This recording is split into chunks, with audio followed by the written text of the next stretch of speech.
when Paul said in 1 Corinthians chapter 11 and verse 1, follow me as I follow Christ, or be imitators of me as I also am of Christ. I mean, first of all, to imitate Paul, boy, that's such a challenge. That person was so wholehearted. That brother was so wholehearted, Paul. He sacrificed everything. He sacrificed marriage. He sacrificed his business. He left his rich parents and lost his inheritance in Tarsus when he decided to follow the Lord. Of course, God gave it back to him towards the end of his life. But the man was so wholehearted and total, and he was willing to sacrifice so much. I was thinking of this passage in 2 Corinthians 11, when you, in relation to be followers of me as I am of Christ. In 2 Corinthians 11, Paul says, he says there are many people who are boasting about what they've accomplished for the Lord. Verse 2 Corinthians 11 and verse 18. Since many are boasting according to the flesh, I will also boast. He says there are, verse 13, false apostles, deceitful workers, disguising themselves as apostles of Christ. And there are many like that today. And if you're not careful, you'll be deceived by these deceitful workers, false apostles, disguising themselves as apostles of Christ. Are you able to discern them? There are many like that in the world today. And if you want to discern them, you better take seriously the things that we're speaking here about being before you're doing. So we are very careful about whom we allow to preach in this pulpit. If we don't know anything about his personal life, we say, well, I don't care how well he preaches. I want to know something about his personal life before I allow somebody to preach in a pulpit of CFC. I mean, if he's a great preacher, it doesn't impress me. Sorry. There are millions of churches that will accept you, but not here. We want people who do in their life, in their home. I want to know how you live with your wife. I want to know how you bring up your children. Then we'll allow you in the pulpit. Even if you're not a great preacher, just share a brief word, that's fine. But that life is more important for us. So these are, if you recognize that, you'll be able to easily distinguish a false apostle or a deceitful worker. And he says, even Satan, verse 14, disguises an angel of light, so you better be careful. All these people who say they saw angels, you know who they're saying? They're saying demons. That's what they see, and they are fooled by the devil because they are not emphasizing life in their own personal life. And so, he says, these people disguise themselves as servants of righteousness. So he says, they are boasting about many things, why they travel, what work they have done for the Lord. And he says, I'll also boast. And look at his boasting. Verse 21. He says, compared to them, I'm weak by comparison. Okay, are they Hebrews? I'm also Hebrew. Are they descendants of Abraham? So am I. Are they servants of Christ? Verse 23. I am more a servant of Christ than them, and I'll tell you how. I'm not going to tell you how many countries I traveled to, how many books of the Bible I wrote, or how many people I preached to, or how many people I converted. No, those are all for other preachers. I'm going to tell you, I have been far more times in prison, verse 23, than the others. I have been beaten so many times for preaching the gospel that I've stopped counting. I've often been in danger of death in preaching the gospel and traveling. 5 times the Jews gave me 39 lashes on my back. 3 times I was beaten with rods for preaching the gospel. This is what he's boasting about. Once I was stoned for preaching the gospel. 3 times in my travels to preach the gospel, I was shipwrecked. We read about one of them in Acts 28. But apparently he was shipwrecked 3 times. Now, why in the world didn't God protect a ship in which Paul was traveling? See, God doesn't make life comfortable for his greatest servants. Comfort is for those who are living for the world. Paul was one of the most wholehearted people of his time. and traveling to preach the gospel, at least we thought his ship would be protected, and his ship was wrecked.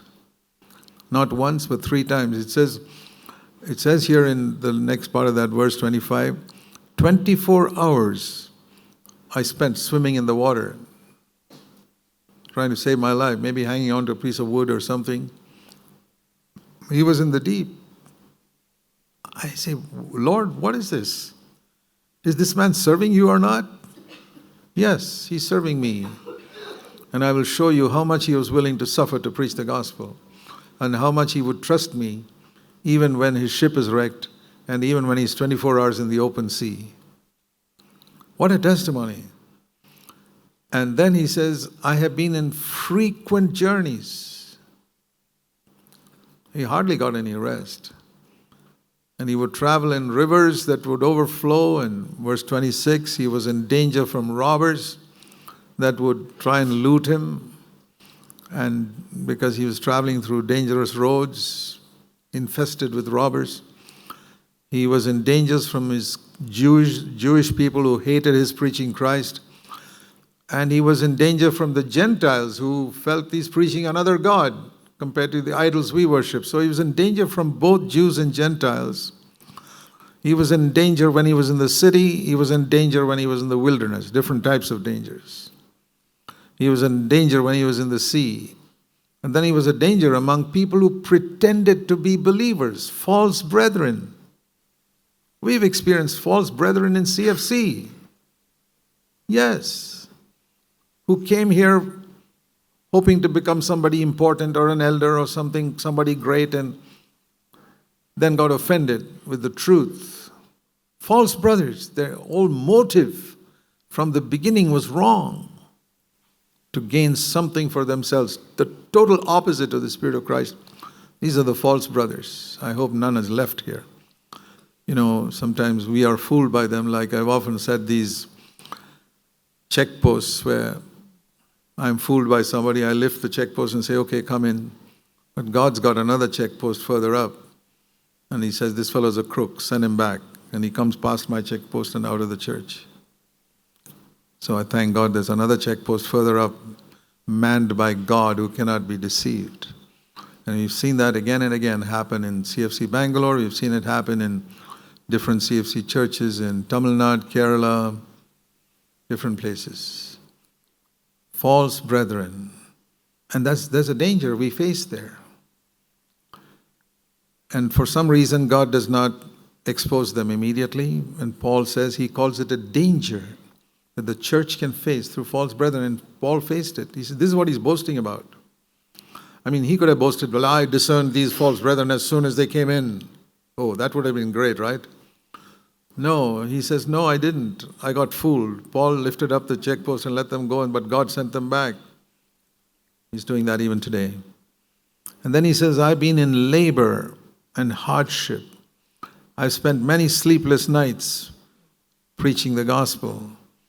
I've been hungry and thirsty and traveling. Sometimes there's not enough food to eat, or the food you get is not hygienic. No clean water to drink. And sometimes without food. And in cold seasons and in exposure to the weather. And apart from all these external things, he says, finally, I'll tell you the biggest burden of all. The pressure on me when I'm concerned about what's happening in this church and what's happening in that church and what's happening in the other church. He says, all the others are not bothered. They're just sitting in one church. He says, I've got responsibility for so many churches, and I'm always concerned what's happening here and what's happening there and what's in there. And it's daily. Imagine a man who's got daily pressure. It's not just concern, a pressure on his heart because of concern for all the churches. He says, that's what I boast about. And if somebody's weak in some church, I feel weak also. And if somebody falls into sin, verse 29 in some church, I'm concerned.